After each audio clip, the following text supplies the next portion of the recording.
I'm here on the Vintage Toy Freedom back deck in Erlanger, Kentucky. It's a very nice, mild spring day in early April 2017. It's about 58 degrees, a little windy, nice and sunny. And I'm out here for a reason, not just because it's a nice day and I want some fresh air, but I'm going to open this 1993 G.I. Joe Hall of Fame Combat Camo Duke. Now, what's interesting about this guy is that there's secret brown camouflage that appears in the sunlight. And you can see there, I mean, right before our eyes, he's got the green camo. Now it's kind of purple. I don't know if that's because of age or that's just kind of what it looks like. And there's also a roadblock as well. So you can see they have the green camo, and then when they get out into the sun, it becomes brown. There are instructions here on how to get him naked, in case you want to do that, in case you are into that sort of thing. And yeah, it says here on 3 spots that the brown camouflage appears in the sunlight. And it says that the color change camouflage fades over time. Actual time varies depending upon use. So this happened right away. Again, it's more of a purple now than a brown, but I guess that's what happens when you know, you're 24 years old and you're imprisoned in this cardboard and plastic cell. So I'm going to open this guy up. I've actually never owned any of these, I don't think. Some of the Hall of Fame series. I know I might have had the Snake Eyes one, and he looked like the 91 Snake Eyes with the red goggles. Which, fun fact, I actually had a costume of that when I was in 4th grade. That was my Halloween costume, was with Snake Eyes. Wish I would have hung on to that, but yeah, I was never into the 12-inch figures. Still not. I have zero interest in them, but I actually got a few of these for a really good price on eBay recently. And my little brother actually had some. I know he had for sure. He had the Cobra Commander, the hooded Cobra Commander, G.I. Joe Hall of Fame. He might have had Stalker, and the Snake Eyes might have been his, not mine. I'm not sure, but I think eventually I acquired those from him when he outgrew toys, which is funny because he's 8 years younger than me. And so when he outgrew toys around, you know, 8, 9, 10 years old, 11 years old, I acquired them. So I was obviously college age at that point. I'm trying to be really careful with that tape. I don't want to mess up the file card. And the file cards are pretty cool. I like that they included file cards with these guys. And you see this box is smashed. I mean, I don't know what happened to it. All 3 of the ones I got, the boxes were very smashed. I don't know if somebody sat on it or stacked it in a weird manner.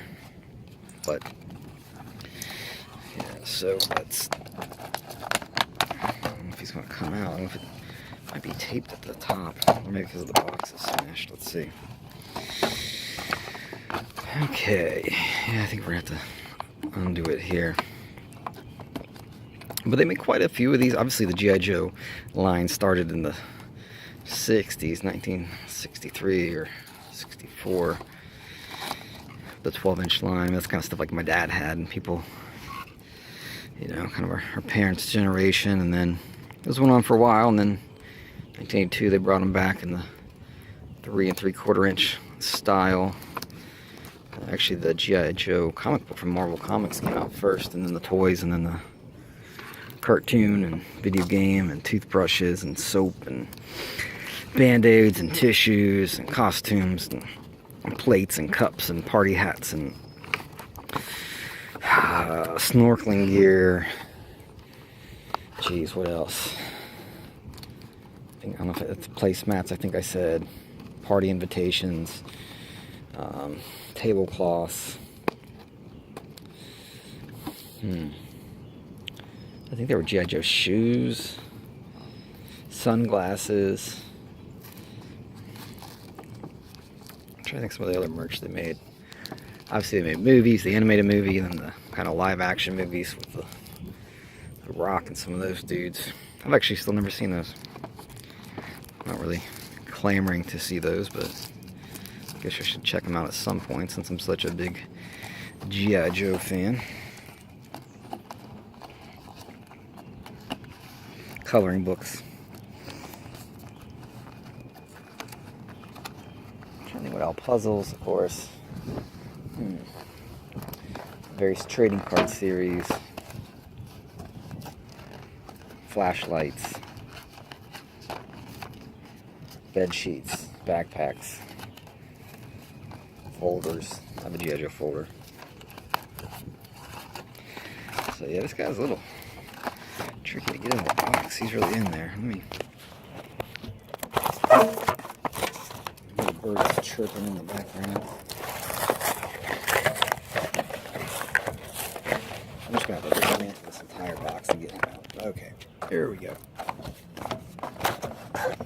Alright, so he's got these little twist ties on here. This one, they call it the dog tags. I actually have some of those dog tags. I use one of the Cobra Commander ones as a keychain.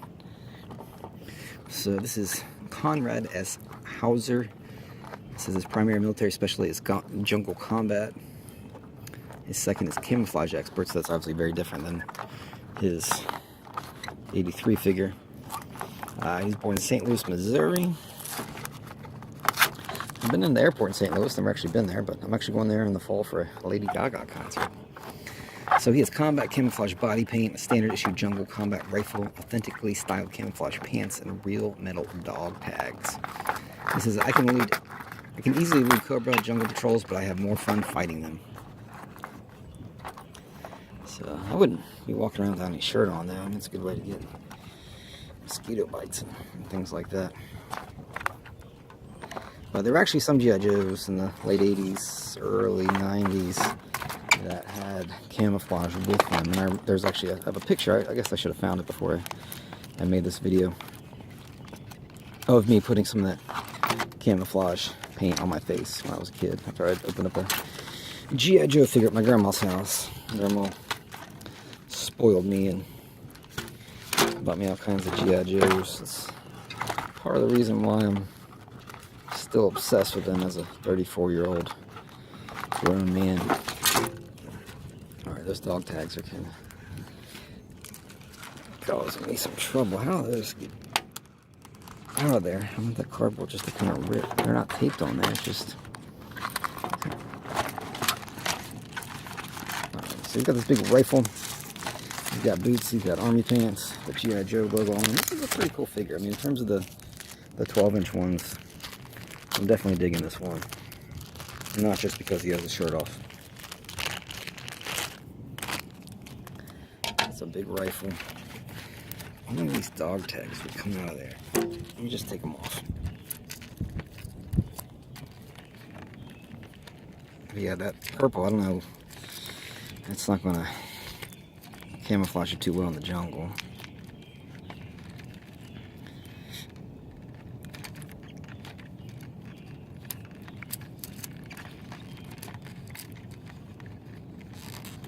Maybe if there's some purple flowers or an eggplant patch or something like that, maybe. Maybe among some grapevines.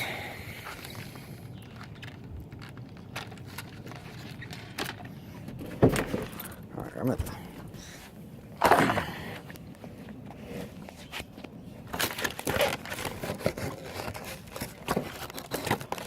There we go. So yeah, I guess he's got his... what was brown but now purple camouflage, and he's got a helmet. He doesn't have realistic hair. Some of them have the fuzzy realistic hair. Doesn't look like he has the G.I. Joe Kung Fu grip. He doesn't really have much articulation at all. He's got his boots. He's got his big machine gun. But yeah, I like how over here it says to put on pants, slant foot slightly forward and pull pants over feet with boots off. Fasten pants with easy fastener. Boots slide on and off feet as shown. For easier dressing, sprinkle baby powder inside each boot. That's odd. Slip dog tags over figure's head and onto neck. Place helmet on the figure's head with helmet strap positioned below chin. So, in case you want to get your Duke all naked, here's instructions on how to get him back on, and you can put some baby powder in his boots. So yeah, I got some woods out there, so he's ready to go out there in the jungle and hide from Cobra. You can see, I don't know how well you can see over there, some of those trees are flowering and they're actually purple. So yeah, he would kind of fit right in there. So this is Duke. G.I. Joe Hall of Fame 1993 Combat Camo Duke with secret brown camouflage appearing in sunlight. So make sure when you go outside you wear a shirt so you don't get sunburned and bit by mosquitoes. I guess if you're a trained military combat specialist like Duke here, you can go sans shirt. But as always, thanks for watching, and yo Joe.